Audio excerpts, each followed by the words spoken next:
বছরের শেষ প্রান্তে এসে থমকে দাঁড়াই, ভাবতে বসি জীবনের অগণিত বাঁক পেরিয়ে এই ৩৬৫ দিনে কত কিছুই না পেলাম, আবার কত কিছুই না হারালাম। সময় যেন এক ধারাবাহিক নদী, যা আমাদের সাথে নিয়ে বয়ে চলে তার নিজস্ব নিয়মে। সুখের মুহূর্তগুলো যেন রোদ্দুরের মতো উষ্ণতা ছড়ায় হৃদয়ে, আর দুঃখগুলো কুয়াশার মতো সব কিছু আফছায়া করে রাখে। জীবন হলো এমন এক সমুদ্র, যেখানে আনন্দ দুঃখ ঢেউয়ের মতো আসে। এই বছর আমাদের শিখিয়েছে জীবনের প্রতিটি মুহূর্তকে উপলব্ধি করতে, সুখকে উপভোগ করতে, আর দুঃখ থেকে শিখতে। চলুন আমরা সবাই এই বছরের শেষ মুহূর্তগুলোকে স্মরণ করি কৃতজ্ঞতার সাথে, এবং নতুন বছরের স্বপ্ন সাজাই নতুন উদ্যমে।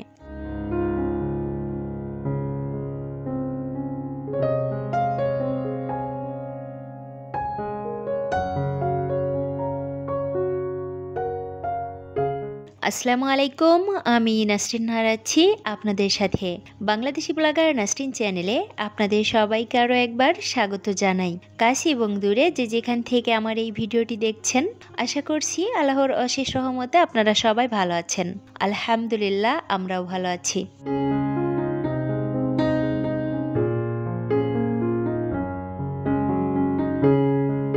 অনেক দিন পর আজ ডাইনিং টেবিলের লুকটা একটু চেঞ্জ করে দিয়েছি, তো এখন দেখতে বেশ ভালোই লাগছে।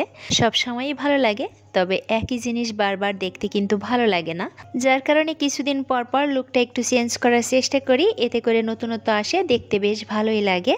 আর টেবিলের উপরে যে ট্রেটা রেখেছি এটাও ময়লা হয়েছিল, তো এটাকেও একটু ক্লিন করে নিয়েছি। এখানে আমি আমার প্রয়োজনীয় কিছু জিনিস রেখেছি, পাশাপাশি টেবিলটা দেখতে যেন একটু আকর্ষণীয় লাগে, যার কারণে একটা ফুল, তারপরে কয়েকটা ক্যান্ডেল এগুলা রেখে দিয়েছি।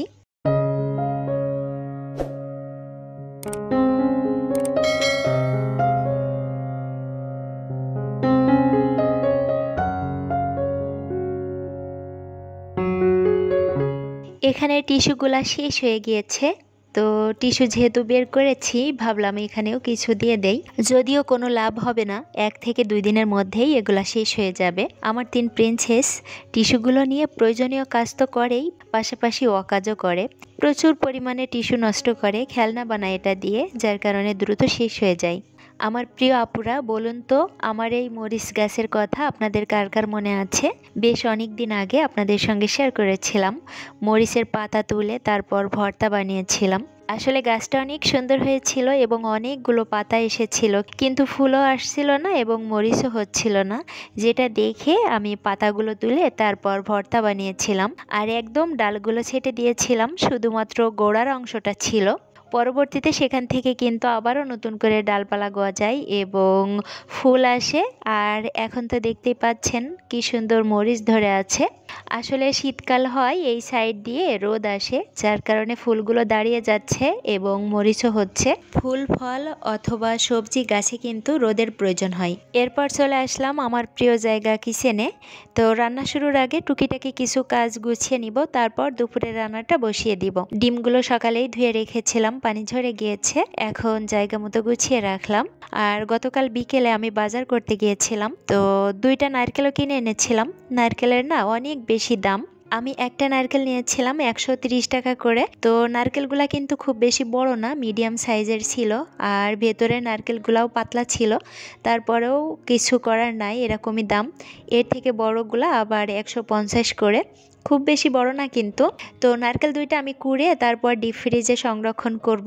শীতের এই সময়টাতে কিন্তু খুব বেশি পিঠাপুলি খাওয়া হয়, তো পিঠা বানানোর জন্যই কিন্তু আমি নারকেল 2টা এনেছি। আর ফ্রিজে যদি নারকেল কোরানো থাকে, সেক্ষেত্রে বাচ্চারা বা নিজের যদি কোনো কিছু খেতে ইচ্ছা হয়, তাহলে কিন্তু ঝটপট বানিয়ে নেওয়া যায়। শীতের এই সময় আমি কিন্তু প্রচুর পিঠা বানাই, কারণ পিঠা আমারও অনেক পছন্দ, আবার আমার 3 প্রিন্সেসও অনেক পছন্দ করে। তবে মাইমুনার বাবা খুব বেশি একটা খায় না। আমি কিন্তু মাশাআল্লাহ এখন বেশ ভালোই নারকেল কোড়াতে পারি।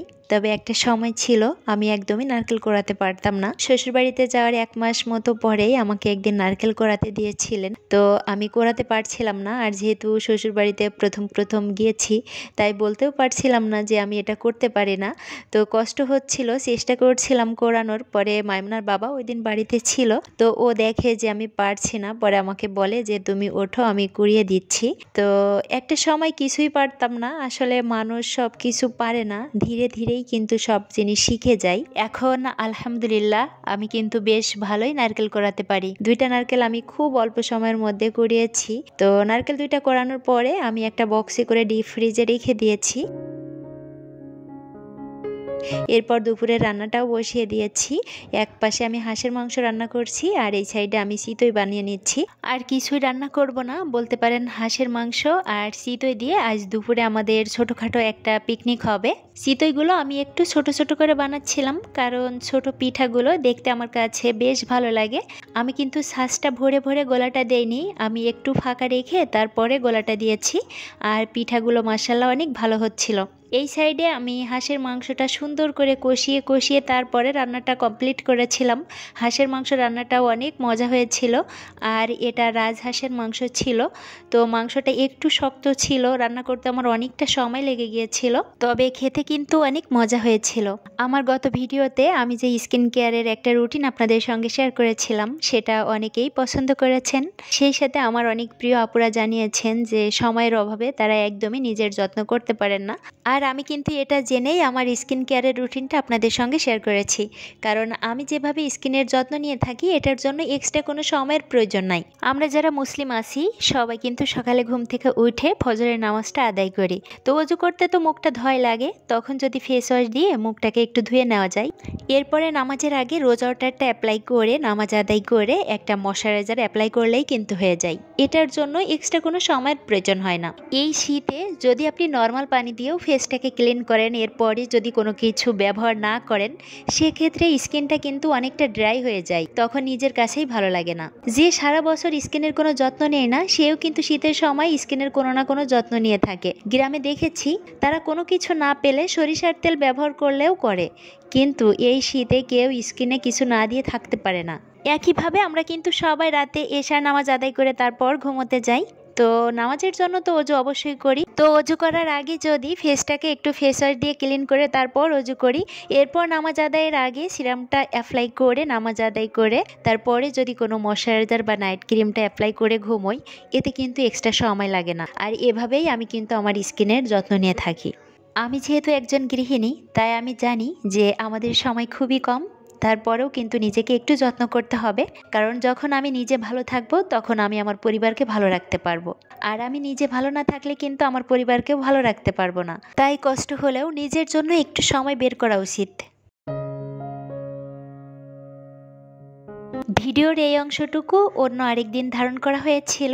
বিকেলের দিকে আমরা সবাই চলে এসেছি ছাদে, আর দেখতেই পাচ্ছেন বাচ্চারা ঘুড়ি উড়াচ্ছে।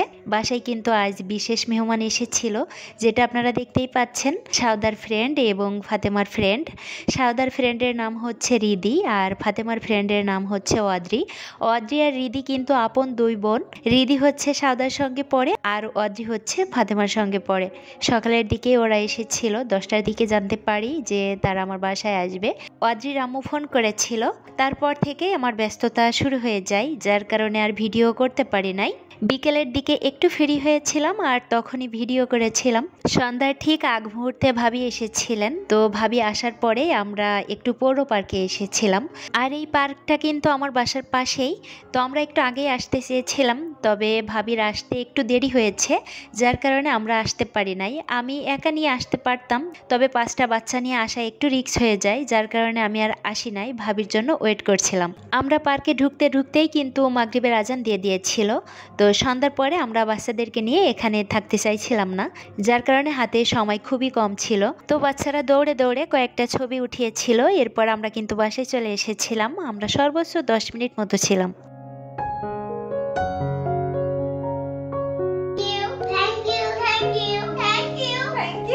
তারা আজ অনেক সুন্দর সময় কাটিয়েছে। তাই মনের খুশিতে আমাদেরকে ধন্যবাদ জানাচ্ছিল। সারাদিন তারা কিন্তু অনেক বেশি আনন্দ করেছে, খেলাধুলা, হাসি, আনন্দ, মানে কি করে নাই তারা।